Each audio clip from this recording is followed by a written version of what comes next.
Nous allons donc continuer avec la régularisation des modèles linéaires. Ici, nous aurons trois modèles à implémenter. Le modèle de Lasso, le modèle de Rich et le modèle élastique net. Nous commençons donc par le modèle de Lasso. Le modèle de Lasso est une technique de régularisation du niveau 1, c'est-à-dire de pénalité 1. Il vise à réduire le nombre de variables explicatives le moins pertinent afin de régulariser le modèle. Cette régularisation est contrôlée par l'hyperparamètre lambda. Lambda représente la force de la pénalité. Sa formule est donc J est égal à somme de I allant de 1 à M, YI moins H, XI le tout au carré, plus lambda, somme de J allant de 1 à N, valeur absolue de WJ, où WJ représente le poids de chaque attribut, avec J qui est égal à la somme de I allant de 1 à M, YI moins H, XI le tout au carré, la fonction coût. L'introduction de lambda qui représente la pénalité nous permet donc d'éviter le surapprentissage. Le surapprentissage est que le modèle apprend trop de données, il les mémorise au lieu d'adopter la logique. Et de ce fait, quand une nouvelle donnée arrive, le modèle n'arrive pas à bien prédire. C'est pour ça qu'on parle de surapprentissage. Il prédit correctement les modèles qui ont été entraînés, mais il ne parvient pas à bien prédire les nouvelles données. Nous allons donc implémenter le modèle de régression Lasso en Python en expliquant les différents paramètres de la formule, tels que le M représente le nombre d'exemples qu'on veut entraîner ou le nombre d'instances, le H représente la fonction prédictive, le Y représente les valeurs à prédire, le N représente le nombre de features, donc les nombres de variables explicatives. Nous ouvrons dans notre environnement Python où nous allons expliquer les différentes lignes de code et nous allons exécuter ce code. Voici donc l'implémentation du modèle de régression Lasso. Nous allons expliquer le code. Ici, c'est l'importation des librairies et bibliothèques, NumPy, Pandas, NumPy pour les calculs numériques, Pandas pour l'importation d'un data frame, Scale, Light, Modern, Selection, Import, Train Test. Ici, c'est une bibliothèque qui permet de diviser un jeu de données en deux, un pour l'entraînement, l'autre pour le test. La bibliothèque Standard Scalaire, c'est pour la normalisation. La bibliothèque Matplotlib, c'est pour la visualisation des graphes. Nous avons utilisé la programmation orientée objet en Python pour implémenter la classe régression de Lasso. C'est la classe qu'on a déclarée. On a initialisé le constructeur avec les paramètres taux d'apprentissage, nombre d'itérations et la pénalité du niveau 1. Puisqu'on a dit Lasso utilise une pénalité L1. On a donc stocké les différents paramètres avec self. Nous venons donc ici définir la fonction du modèle d'entraînement où nous allons initialiser les différentes poids à 0, le biais à 0 et stocker les variables explicatives et la variable prédictive. Ici, ça représente le nombre d'exemples ou d'instances. Ici, c'est le nombre de features, c'est-à-dire des variables descriptives. Nous allons donc utiliser une boucle for i in range en passant en paramètre le nombre d'itérations. Ici, c'est pour ajuster le poids, donc actualiser le poids en utilisant le gradient de descente et retourner la méthode. Ici, nous définissons une fonction à l'intérieur de laquelle on va ajuster à chaque fois le poids et nous allons aussi ajuster le biais. Ici, nous introduisons une boucle for pour parcourir le nombre de features. Puis, nous testons si le poids au rang J est supérieur à 0 on ajuste le poids en calculant le produit scalaire du vecteur feature multiplié par. Comme je viens de mentionner, il suffit de calculer le produit scalaire du vecteur feature en prenant toutes les lignes et la j-e colonne multipliée par les résidus. Puis on ajoute la pénalité de l'assaut et on divise par le nombre d'exemples ou d'instances. Sinon, non, ça veut dire que si le poids est négatif, on utilise la même opération dans le produit scalaire du feature multiplié par les résidus, moins la pénalité de l'assaut, le tout divisé par le nombre d'enregistrements. La différence se trouve lorsque le poids est positif. On ajuste la pénalité en mettant plus, donc on augmente la pénalité. Lorsque le poids est donc négatif, on diminue la pénalité. Dans le cas où le poids est égal à 0, le modèle sera simplifié. Donc on obtient un sous-gradient. Tout ceci est obtenu en dérivant la fonction. À ce niveau, on fait la mise à jour du poids qui est égal au poids précédent moins le taux d'apprentissage multiplié par la dérivée du poids. La dérivée de fonction d'apprentissage par rapport au poids. Pareil pour le biais, on prend le biais précédent moins le taux d'apprentissage multiplié par la dérivée par rapport au biais. Ici, c'est la fonction prédictive qui permet de retourner le produit scalaire entre le poids et le vecteur feature plus le biais. La fonction main, c'est la fonction principale qui permet maintenant d'exécuter le code. Ici, on a chargé un data frame qui est salary data. Ici, on a récupéré toutes les lignes et les colonnes à l'exception du dernier colonne. On les a converties en vecteurs. Ici, on a récupéré toutes les lignes et seulement la dernière colonne qui va représenter la variable cible. L'autre, c'est les variables descriptives. À ce niveau, on a utilisé la normalisation pour faire en sorte que les autres valeurs inutiles ne soient pas utilisées. Ici, on a divisé notre data frame en data test et en data entraînement, où le 1/3 de ces données sera réparti pour l'entraînement et le reste pour le 1/3 sera réparti pour le test, autant pour moi, et le reste pour l'entraînement. Au niveau de notre classe main, on appelle maintenant le modèle lasso en passant en paramètre 1000 itérations, un taux d'apprentissage de 0,01 et une pénalité de 500. Puis on entraîne le modèle à ce niveau. La ligne ci permet de demander au modèle de faire la prédiction sur le test. Le print, c'est pour l'affichage. Ici, il permet d'afficher la valeur prédite.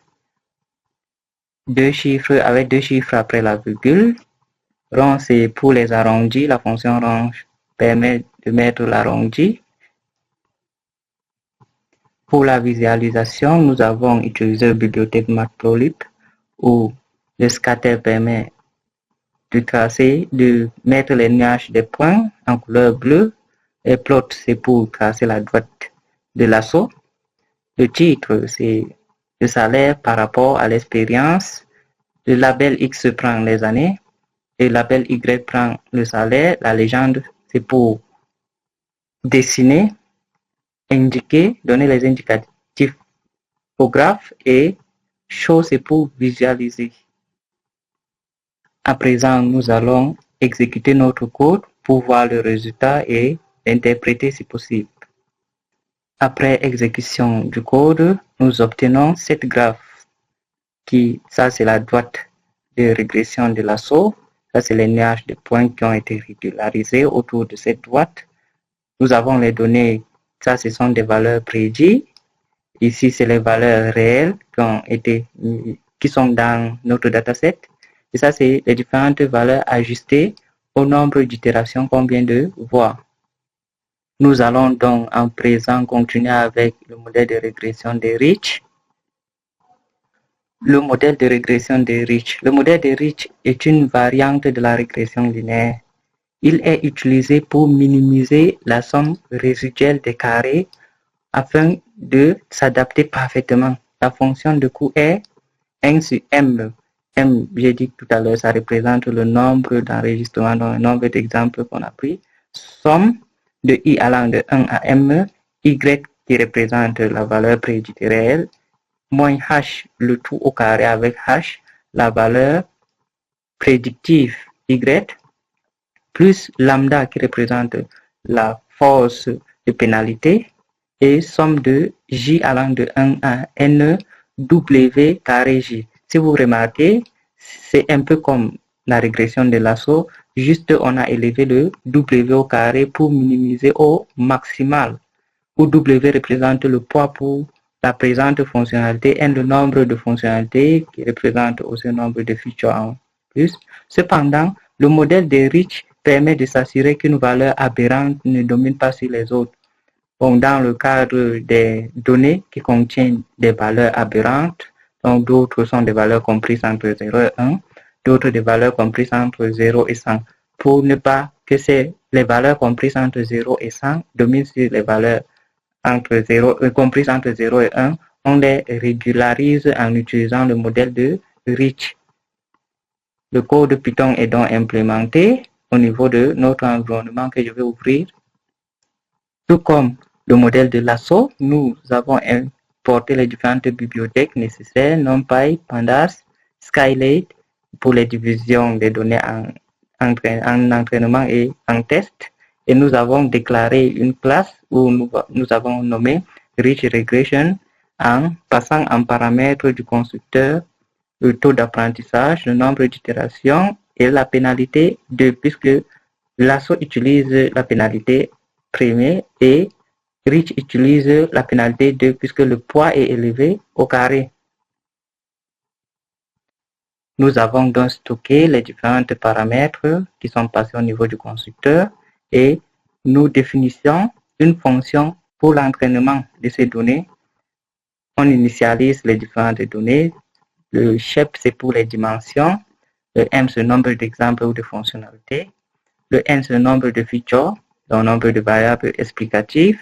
On initialise le poids à 0 et le biais à 0 et on stocke les différentes variables explicatives et variables cibles. Tout comme le modèle de régression de Lasso, nous utilisons la boucle for pour parcourir les nombres d'itérations et actualiser le poids.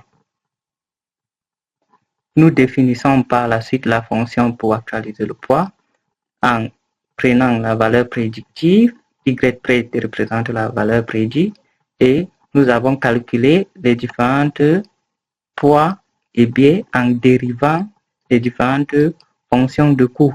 Cette fois-ci, c'est pour Rich, on a dérivé, on obtient moins 2 multiplié par le vecteur, la transposée du vecteur feature. Le dot, c'est pour le produit scalaire avec le résidu, plus la pénalité du niveau 2. Puis, on divise le tout par le nombre d'exemples. Pareil pour le biais, on ajuste pareillement, mais en dérivant cette fois-ci la fonction coût de régression de Rich par rapport au biais. On met maintenant le poids et le biais à jour en récupérant la valeur du nouveau poids est égal à la valeur de l'ancien poids, moins le taux d'apprentissage multiplié par la dérivée de la fonction de coût par rapport au poids. Pareil pour le biais.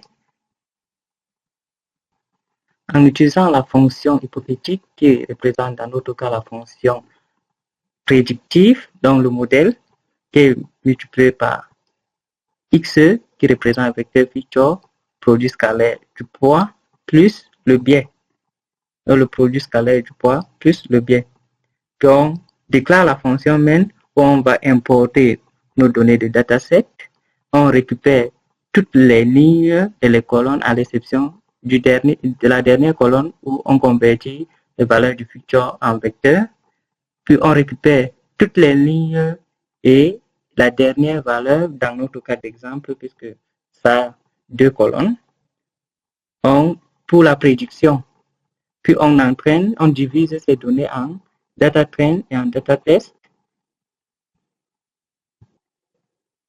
Par la suite, on appelle le modèle de régression de Rich en utilisant en entrée 1000 itérations pour un taux d'apprentissage de 0,01 et une pénalité de 1. Puis on entraîne les données du modèle Rich.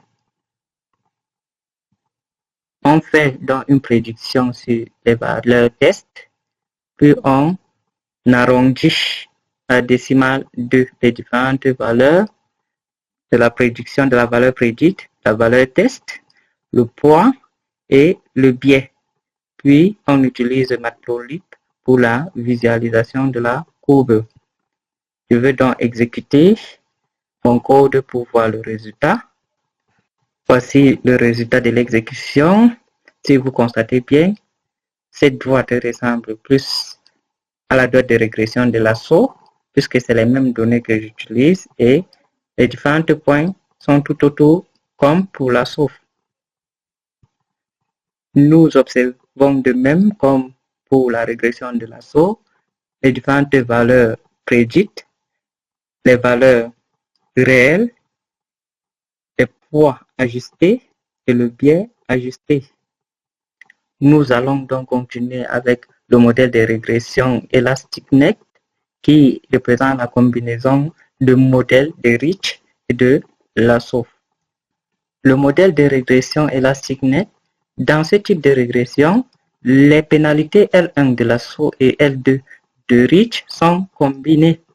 Il aide à choisir des caractéristiques importantes en définissant certains coefficients à 0 et à gérer également les situations où certaines fonctionnalités sont très similaires ou corrélées.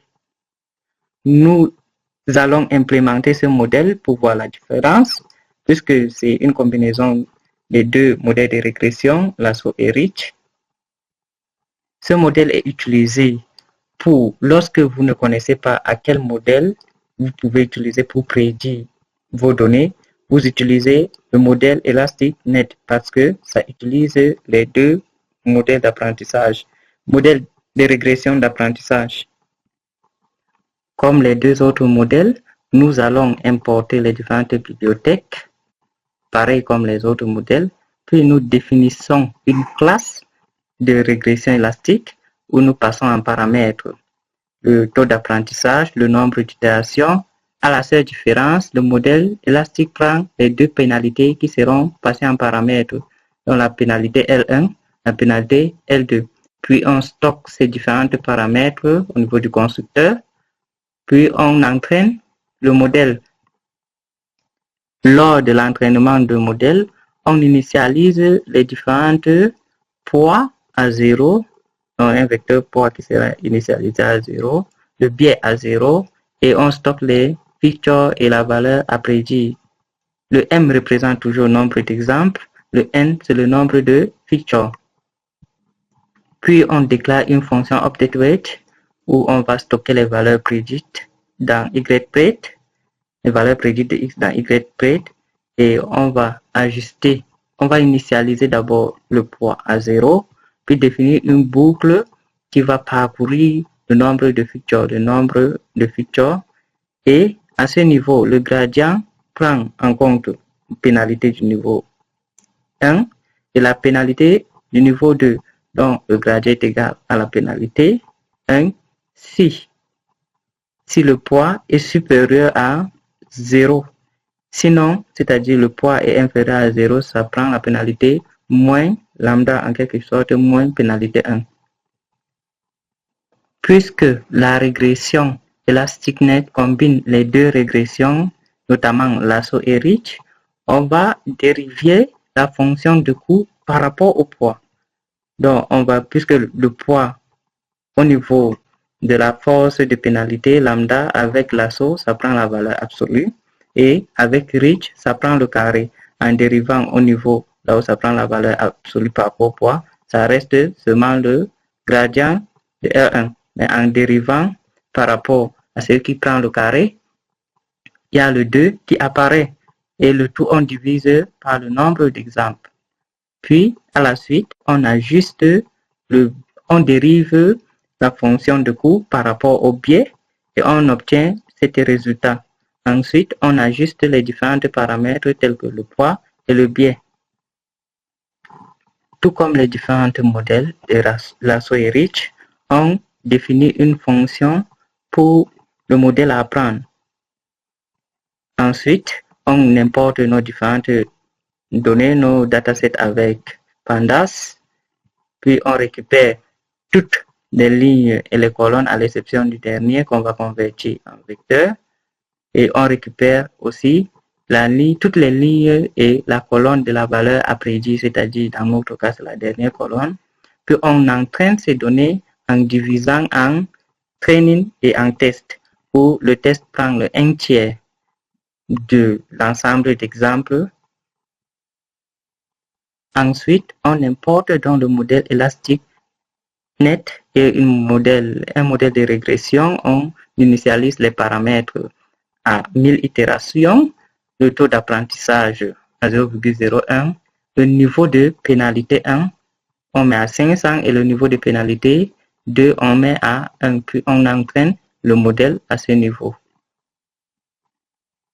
On prédit donc les valeurs sur les données test, puis on affiche les différents résultats aux arrondis 2, c'est-à-dire 2 chiffres après la virgule. On affiche les valeurs réelles, on affiche les valeurs prédites, on affiche le poids ajusté et le biais ajusté, puis on casse une visualisation de notre figure. Je vais exécuter le code, on va voir donc la visualisation. Tout comme le modèle de régression de Lasso et le modèle de régression de Rich, la boîte de régression passe par les différents points et le plus proche possible, avec au niveau du terminal les valeurs réelles, les valeurs prédites qui sont ici et les valeurs ajustées du poids et du biais. Cependant, pour optimiser le paramètre alpha qui représente le taux d'apprentissage, nous allons donc utiliser une validation croisée. Les modèles les plus sûrs sont le modèle de Lasso CV et Rich CV. Donc, je veux donc vous montrer le code et expliquer comment optimiser donc alpha afin de choisir le meilleur alpha où l'erreur est minimum. Voici donc le modèle d'optimisation de alpha en utilisant la régression de Rich CV et de Lasso CV. Tout d'abord, on va importer les différentes bibliothèques qui sont là, puis on utilise Pandas pour importer les données et on récupère comme variable les features, les valeurs explicatives, toutes les colonnes à l'exception de la dernière colonne, salary. Puis, on récupère cette dernière colonne pour la valeur à prédire. À ce niveau, on normalise les différentes valeurs explicatives. À ce niveau, on crée 50 valeurs de alpha à une échelle logarithmique, autant pour moi. Puis on initialise le modèle de Rich CV en passant en paramètre la valeur les 50 valeurs de alpha et on divise les données en 5 parties où chaque alpha va tester sur les 5 différentes parties afin de trouver une valeur optimum de alpha. Ici, c'est la fonction qui permet de lancer le modèle, donc d'entraîner le modèle. Puis, on affiche à chaque fois la valeur de alpha à 4 chiffres après la virgule. Comme pour le modèle de régression de Rich CV, nous optimisons avec le modèle de régression de Lasso CV en faisant le même jeu de données les mêmes valeurs de alpha, donc tester les 50 valeurs de alpha sur les 5 différentes parties en réitérant 10 000 fois le processus. Puis on entraîne le modèle. Ensuite, on affiche le résultat à 4 chiffres après la virgule. À ce niveau, on récupère la valeur de alpha qui est le meilleur. Donc, résultat des variables sélectionnées pour le meilleur lasso avec X colonnes qui sont des variables explicatives et lasso coefficient, ça c'est le coefficient de lasso. Puis, on affiche les différents résultats. Je vais donc exécuter le code pour voir. Après l'exécution du code, nous avons donc obtenu alpha, meilleur alpha pour reach. On dit c'est 1514, meilleur alpha pour lasso, c'est 100 000. Donc, variable conservée par lasso, du coefficient non nul, nombre d'expériences, et le type, c'est un float. Merci d'avoir suivi ma vidéo et sans oublier de liker pour m'encourager. Likez.